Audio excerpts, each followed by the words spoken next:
What's up, Suplex Rumble family? Welcome back to the channel where we break down the biggest, boldest, and most bone-crushing moments in professional wrestling. If you're new here, hit that subscribe button and ring the bell because we bring you the most in-depth analysis, predictions, and breakdowns of WWE action every single week. Today, we're diving into what might be the most shocking return of the year. Jacob Fatu, the man they call the Samoan Werewolf, made his presence felt on SmackDown in the most devastating way possible, and his target? None other than the Scottish Warrior, Drew McIntyre. This wasn't just a return, folks. This was a statement. This was a declaration of war. And the WWE landscape just shifted dramatically. Let's break down everything that happened, what it means, and where this explosive rivalry could be heading. Before we get into the carnage, let's set the scene because context is everything in professional wrestling. Drew McIntyre has been on an absolute tear recently. The Scottish Warrior has been dominant, focused, and frankly, nearly unstoppable. Week after week, McIntyre has been making statements in the ring,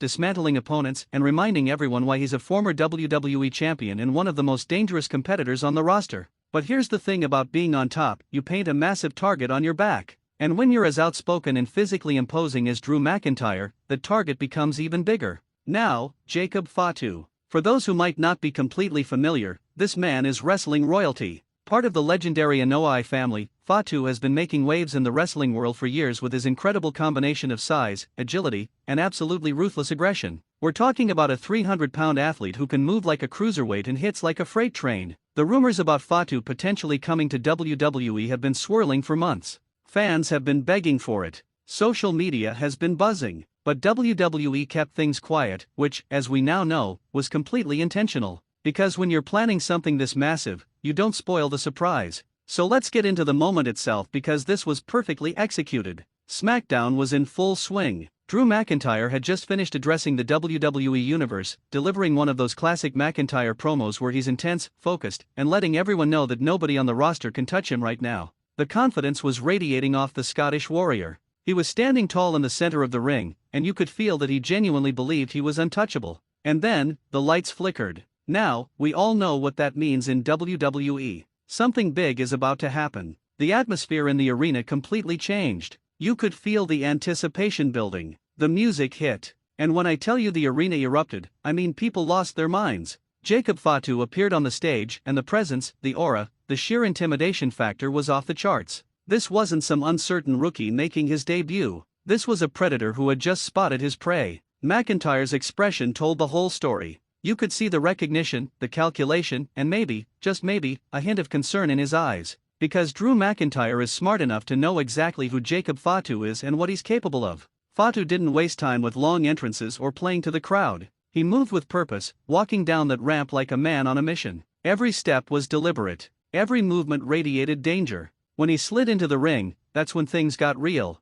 McIntyre, to his credit, didn't back down. The Scottish Warrior stepped right up to Fatu, going nose-to-nose with the Samoan Werewolf in one of the most intense stare-downs we've seen in months. You could cut the tension with a knife. These are two absolute giants of men, both over 6 feet tall, both well over 250 pounds, both with reputations for being absolutely brutal in the ring. The words were exchanged. We couldn't hear everything, but you could see McIntyre talking, probably trying to establish that this was his yard, that Fatu just walked into the wrong place at the wrong time. And then Fatu struck. A devastating headbutt that echoed through the arena. McIntyre staggered back, clearly stunned. But Fatu wasn't done, he was just getting started. What followed was a masterclass in controlled aggression. Fatu unleashed a combination of strikes that showcased exactly why he's been one of the most feared performers in wrestling. Heavy hands, crushing forearms, and that trademark intensity that makes the Samoan Werewolf such a unique and dangerous competitor. McIntyre tried to fight back, landing some of his own devastating strikes. The Scottish Warrior is no slouch, and he wasn't going to go down without a fight. For a moment, it looked like we might have a genuine back-and-forth battle, but then Fatu hit that move. A running hip attack that sent McIntyre crashing into the corner with such force that you could feel it through the screen. The impact was sickening. McIntyre crumpled, and you knew this wasn't going to end well for the Scottish Warrior. Fatu pulled McIntyre up, positioned him perfectly, and delivered a thunderous Samoan drop that shook the entire ring. The sound of McIntyre's body hitting the canvas was brutal, but even that wasn't the end. To add insult to injury, Fatu climbed to the top rope. All 300 pounds of Samoan destruction perched on the turnbuckle. And then he flew. A massive moonsault. The athleticism, the impact, the statement, it was all absolutely perfect. McIntyre was laid out, the referee was calling for help, and Jacob Fatu stood tall in the center of the ring, having just announced his arrival in the most emphatic way possible. Okay, let's talk about what this means for the bigger picture, because this wasn't just about one moment of violence. This is storytelling, and WWE just opened a fascinating new chapter. First, Jacob Fatu's positioning is absolutely crucial here. By having him destroy someone of Drew McIntyre's caliber in his first appearance, WWE is immediately establishing Fatu as a top-level threat. There's no slow build, no working his way up from the bottom. Fatu arrived as a main event player, and that tells us WWE has big plans for him.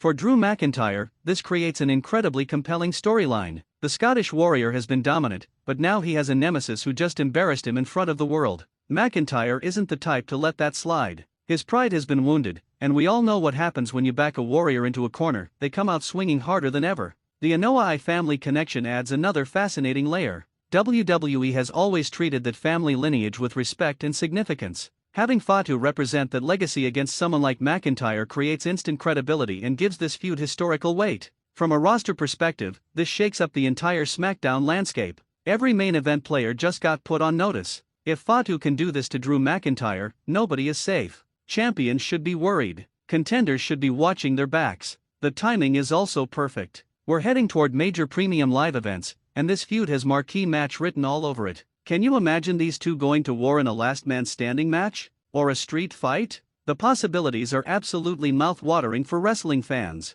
So where does this go from here? Let me give you my predictions. Suplex Rumble family. First, Drew McIntyre is going to want immediate revenge. I expect him to come out on next week's SmackDown absolutely furious and demanding a match with Fatu. The Scottish Warrior doesn't do subtle when he's angry, and he's going to want to prove that what happened was a fluke. But here's where it gets interesting. I don't think WWE gives us that match right away. The smart play is to build tension, let these two have confrontations, brawls, and near misses for a few weeks. Make the audience desperate to see them finally collide in an official match. I could see interference, ambushes, and escalating violence. Maybe Fatu costs McIntyre an important match. Maybe McIntyre gets some revenge but Fatu laughs it off. The psychological warfare writes itself. When they finally do meet in an official match, and my prediction is at the next major premium live event, it needs to be stipulated. These two in a standard singles match would be great, but we need something that allows them to truly unleash. No disqualification, falls count anywhere, something that lets them tell a brutal story.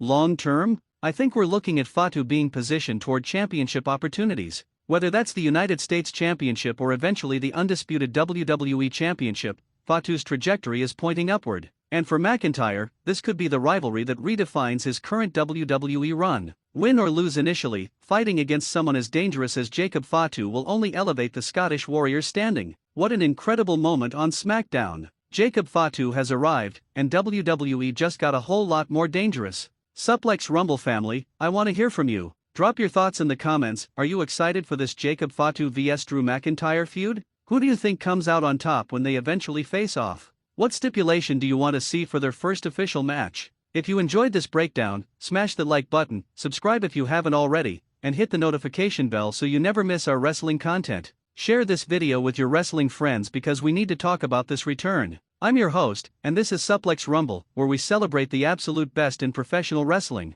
I'll see you in the next one. Stay hyped, stay passionate, and keep supporting the business we love.